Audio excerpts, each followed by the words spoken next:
Hello बच्चों, चलिए प्रश्न पढ़ते हैं। मान लीजिए कि ए समुच्चय है जिसके अवयव है ए कोमा बी, एक समुच्चय बी जिसके अवयव है ए कोमा बी कोमा सी।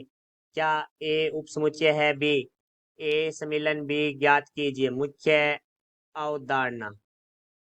तो देखो भाई, हमारा जो प्रश्न है वो समुच्चय से संबंधित है। तो देखो हमारे पास जैसे दो समुच्चय, एक समुच्चय है ए, एक समुच्चय है बी।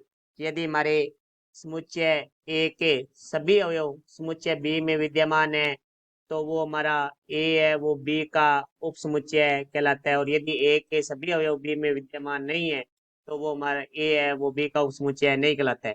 और ए सम्मिलन बी का अर्थ होता है इसके अंदर हमारे ए के सभी अवयव होंगे, बी के भी सभी अवयव होंगे, परंतु जो दोनों में अवयव वो एक ही बार लिखे जाएंगे। तो अब देखो हमारे प्रश्न में दिया गया है एक समुच्चय ए जिसके अवयव है हमारे पास ए कोमा बी, एक समुच्चय है हमारे पास बी जिसके अवयव है ए कोमा बी कोमा सी।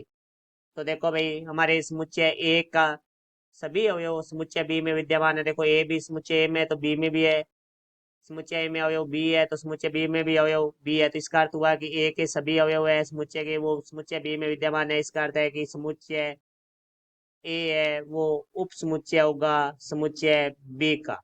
तो ये बात हमारी सत्य है जो प्रश्न में पूछी गई है कि ए उप समुच्चय है बी का। फिर हमें पूछा गया है ए सम्मिलन है बी। तो देखो भी यहाँ से ए सम्मिलन हम बी निकालेंगे। ए सम्मिलन बी का अर्थ है ए और बी के सभी अवयव लिखने हैं जो दोनों में आ रहे हैं वो एक बार लिखना है। तो ए आएगा, बी आएगा, फिर ए आ चुका है हमारा, बी भी आ चुका है, फिर आ जाएगा हमारा कोमा सी। तो ये होगा हमारा ए सम्मिलन बी। ये हमारे प्रश्न का उत्तर हुआ। आशा करता हूँ समझाया होगा। धन्यवाद।